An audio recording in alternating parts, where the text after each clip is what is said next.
Hey, it is Friday, March 27th, still under quarantine. Tomorrow, the 28th, will be 1 full week since I've left my neighborhood.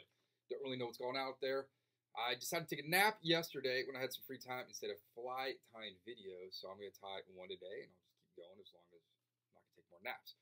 I got the buff on because I've been outside doing yard work and hanging out with my kids since about 9 o'clock. It's now nearly 5 o'clock. So I'm going to record this and head outside to enjoy a fire pit. Today we're going to cover Pat Ehler's Reaper. It's right there. There, I can't do this backwards. Pat Ehler's fly, right here. I got it from his catalog, the Pat Ehler's Reaper fly.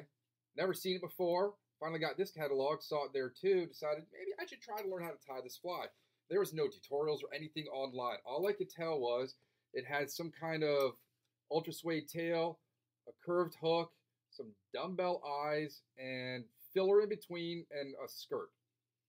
Never occurred to me to buy one like the gutless frog right here, because it just never occurred to me to buy one and look at it. So what I learned to tie was a variation of it, and then I settled on this. Pretty simple. It's the ultra suede tail. It's a Matsuo hook. Dumbbell eyes on the bottom. Some Solarez mixed in there. And this caught us a bunch of fish. However, I was very limited with the color options I can make. It was either, well, these are them. My options were brown, black, or green Eastern Trophies Ultra Suede tails. So I couldn't really variety up the colors I wanted to. This is the leech tail from that hairline used to sell. It's a little softer, so I like that it's soft. Whereas the Eastern Trophies one, it's a little more stiff. It's nice and soft. And I tied with those for a while, and then I just got bored of trying to make different color combinations, because the body material on the rubber legs and the eyes gave me all sorts of crayfish, steelhead colors, minnows, and a variety that I wanted to play with, but I was limited to these. So I decided to just abandon the tails and use zonker strips, and this is what I have now. So I'm going to go through the colors of what I came to think of as the Grim Reaper fly, having never seen one. This is Fire Tiger. You can throw these on a 5-weight. These are super fishy. These were designed to be like a pig and jig. I have this black and chartreuse color. So by varying barred and non-barred zonker strips with my options of rubber legs, I could make a variety of colors to suit different lights in the water, the different clarity, what we can see. There's a purple one. This one's got white eyes and a nice barred tail to it. I have them in black and blue with just plain black eyes.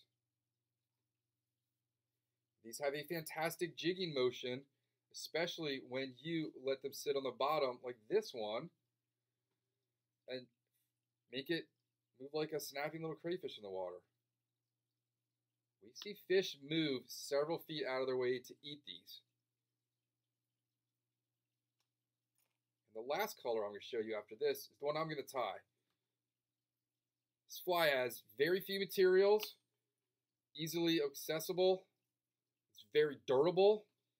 If tied on the right hook, it should last a long time. Again, the thing that's going to go the first is going to be the silicone legs just from exposure to sun. So this is what I'm going to tie for y'all today.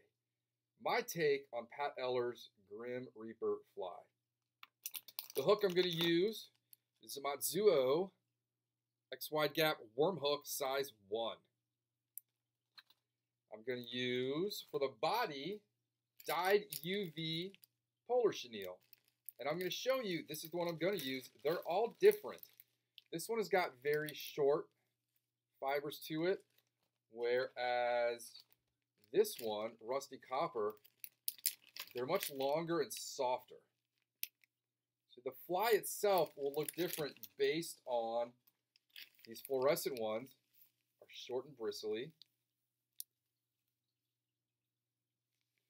versus these other synthetic UV brown a little softer and longer.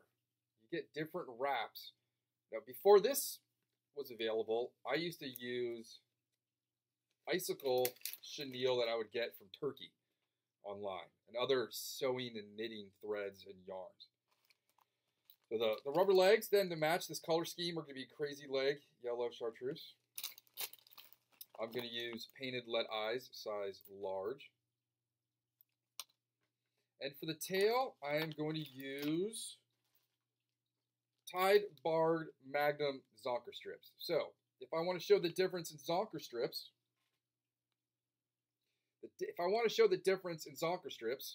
I have regular and Magnum. They look almost the same, but the back of them, one's a little thicker than the other. And the reason I'm using these is it's got a thicker pulse when it moves through the water. I want a more dense fly to be picked up. And my thread of choice is going to be, we're going to use a greenish Danville flat wax. So what I'm going to do is build up right here. Angle that a little bit better. All right. Build up where I'm going to tie in the dumbbells right behind here. Same spot I tied my first knot on the gutless style frog. Large dumbbell eyes, lay them in right there. And we're going to throw a little bit of Solarez on these because these do tend to get beaten up and chipped and dinged. So those are on. Now I'm going to take my Zonker strip and I'm going to tie it in leather side up. Not the pretty color side up because the fly's not going to ride that way. It's going to ride this way. And if you want, you can take your favorite colored markers, like a Stained by Sharpie, and you can take that piece of Zonker and just color it up a little bit more. It's got a little more accent to it. Now, the dyed UV Polar Chenille, and I'm going to start, doesn't matter which end you go with, just going to tie it in right behind the dumbbell eyes. Slowly, I'm going to wrap down the shank, back up towards the eyes. And watch as I wrap. I'm going to pull all this back, just like any other wrapping we're doing. Popsicle flies, steelhead. Popsicle flies or steelhead flies. You can pick this out afterwards, too. Depending on what tool you use, you may rip some of them out. I've got a little Velcro on a stick somewhere that I will use. Now I'm going to just go wrap around the eyes a little bit just to fill in the head. Go over the dumbbell eyes.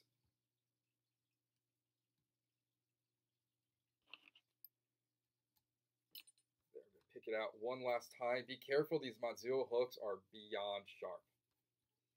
Now I'm going to take a skirt, one rubber leg. I'm going to cut it exactly down that middle line. So it looks like this now. I'm going to split this in half. Like that. Trim off some of the top. And I'm going to lay that down right below the eyes. Not on this side, but on this side, the rear side. I should just go right into that groove, right under the dumbbell eyes. Looks like this now.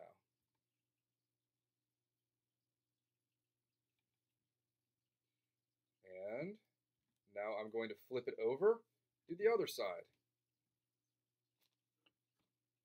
To clean up that. Right in front of those dumbbell eyes. I'm going to tie it in. If anything's sticking out, you can either cut it with a pair of nail clippers or just wrap it down. Fish really don't care if there's a little piece of skirt sticking up. Just like they don't care about tag ends and flies not having exactly 6 legs. So I am going to take this off now. You've got a little pig and jig. It's pretty darn simple. It's about as easy to make as a peanut butter and jelly sandwich. I would use nothing lighter than 8-pound tippet to secure that. I would always suggest using a loop knot. However, make sure that the eye is nice and complete. We had one of these where the hook had a gap, and the tippet, when the largemouth jumped, through the fly. So we got the loop back, but there was no fly attached to it. And we watched the largemouth swim off with it. It's kind of interesting but unfortunate. There's some extra little fiber sticking up. I will just cut those off when I hit it with my Solares light. It's pretty bright. Look at that glow.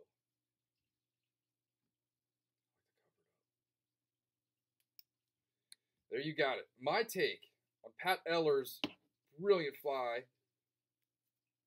the Grim Reaper. That's my take on it after having never seen his in a shop. Hope you enjoyed that. I think tomorrow we're going to take a look at crayfish patterns. Ooh, crayfish. Happy Friday.